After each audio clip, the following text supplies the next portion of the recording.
Hello, I'm Ghida Fakhry at the United Nations. Welcome to this edition of Talk to Al Jazeera. Our guest today is Iran's Foreign Minister, Manouchehr Mottaki. Foreign Minister Manouchehr Mottaki, thanks very much for joining us. تشکر میکنم. In his opening speech before the General Conference of the International Atomic Energy Agency, the Director General, Dr. Mohammad al-Baradei, made two important statements on Iran. First, he said that there was substantial progress that had been made in determining the scope and the nature of Iran's uranium enrichment program. He also said that he verified the non-diversion of declared material in Iran, but he also urged Iran, and I quote him, to implement all the transparency measures to build confidence in the exclusively peaceful nature of its nuclear program. I presume you accept his assessment, but do you accept his plea for Iran to be more transparent when it comes to its nuclear program? بسم الله الرحمن الرحیم. آنچه آقای البرادعی گفته In the name of God, the compassionate, the merciful, what Mr. al-Baradei has said demonstrates the peaceful nature and truth of Iran's activities. Enrichment is a part of our nuclear activities. Obviously, it is the right of the Islamic Republic of Iran as a member of the NPT, and in the past 1 year, based on the agreed modality we had earlier hammered out with the agency, we have started a new round of cooperation with the agency, and Iran is ready to respond to all questions that the agency might have or has had in the past. For all of its ambiguities and questions, well, they were put into a list by the agency, later submitted to the Iranian party. Later, we came to know that all of these questions were given to the agency by the Americans. Nevertheless, we agreed to respond to 6 series of questions by the agency. As I said, to respond to them, we responded fully, point by point, case by case. The agency later approved of our response. So we think that our serious cooperation with the agency over all questions, all ambiguities, have been completed. In the September meeting, we were fully expecting for the dossier to be closed. But the agency says there remains a serious lack of clarity. There remain strong suspicions about your intentions. This is a fact. Even some of your closest partners, like China and Russia, are demanding that you suspend your uranium enrichment activities. ما آنچه که سوالات آژانس بود رو پاسخ دادیم.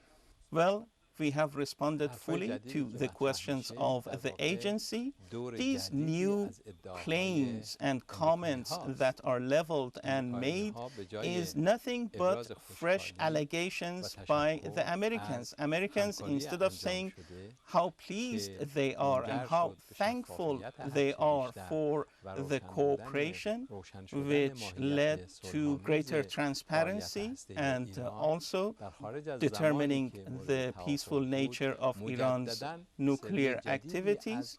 Once we were through, they again gave to the agency a series of new questions. We don't feel any obligation to respond unendingly to American questions because this road does not have a final destination. We are not going to play the game as devised by the Americans, and there should be a necessary political will to help with the resolution of the issue. But this goes beyond the Americans. In fact, it goes toward the entire international community. I just listed 2 of your closest partners, China and Russia, that also have strong demands towards your stopping your enrichment activities. Dr. al-Baradei was quoted recently in an interview as saying that there's a whole list of countries that possess the ingredients to make a nuclear bomb within a few months. And he says Iran is on that path. Is he right? قطعنامه‌های شورای امنیت نباید The UNSC resolutions must not fly in the face of the rights as referred to in the Charter of the United Nations for the states. Therefore, the legal and lawful activities of a country must not be stopped or the rights ignored. Makes no difference what resolution any country has signed up to and has had a hand in. We are very serious in our peaceful activities, and we also have a serious view when it comes to opposing the bomb. But Mr. Minister, I mean, the issue has now moved from the legal plane to the political sphere. You say you have the right to enrich uranium, and under the Non-Proliferation Treaty, countries do have the right under Article 4, it is, to enrich uranium. But on the other hand, Security Council members say they have their suspicions. Why do you need to produce your own nuclear fuel? Well, no law, again, when it comes to that handful of countries, gives them any right to prevent other member states from reaching and having such a capacity. On the other hand, based on the law as passed by the Iranian parliament, within the next few years, the government is obliged to produce 20,000 megawatts of power through nuclear plants. Such an action translates into tens of billions of dollars of investment for the establishment of nuclear plants. Where are we supposed to get the fuel for those plants from? We cannot trust those who have fuel to provide us with regular fuel. In the past years, with many of these countries, we had written contracts. We had a written contract with the US to help with the production of 23,000 megawatts of power. Our first contract dates back to 51 years ago with the US, 1957. We signed our first nuclear contract with the US, later with Germany and France and other countries. But why? But they all ignored their obligations. So we no longer trust these parties. After billions of dollars of investment, we need guaranteed access to fuel, and we need the capability to produce fuel domestically.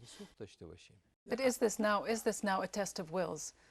Why don't you have Russia help you with developing nuclear fuel? You are isolated now in the international community, and now the United Nations Security Council is involved in this issue. So your right to enrich uranium seems to have been overridden now by those political considerations within the Security Council and international law. The US is interested. Any country which does not subscribe to its point of view to label it as isolated. I need to say that never the US in the past has been so isolated as it is today. It is because of their policies. This is not a test of will, as you earlier said, or something similar. Our evaluation of countries has to do with their positions and rationale. In fact, the Security Council just last week passed a fourth Security Council resolution urging Iran to abide by its obligations. What are you trying to exact from the West before you suspend your uranium enrichment activities, which you've done in the past, before you implement the additional protocol, which you also did in the past? Therefore, in the past, we demonstrated that we are ready to cooperate. But what was the response to that suspension? We were suspending for close to 3 years, and the end result was that the EU3 asked Iran to not enrich entirely. This is not acceptable. We are not going to be deceived twice by the same ploy. So if we're talking about trust and confidence building, this is a two-way street. We need to be trustful of the other party as well. So what we are obliged to do, well, we don't believe in an atomic weapon. We feel that the age of atomic weapons have come to an end. They are no longer useful, and also we feel that nuclear weapons cannot be utilized anymore. Would you find it a way to enhance your national security by building a nuclear bomb if hypothetically you were to be attacked by Israel or the United States, or indeed if another country in the region were to develop nuclear weapons? ما در 30 سال گذشته In the past 30 years, we have contended with different threats, and we have had to contend with interference in domestic affairs, the establishment of terror cells outside the country, inside the country, sanctions for many long years, and also agitating regional countries to work against Iran. Again, 30-year sanctions against Iran. We have weathered all of these in the past 30 years. We're taking a short break, but join us again when we continue our discussion with Manouchehr Mottaki, Iran's foreign minister.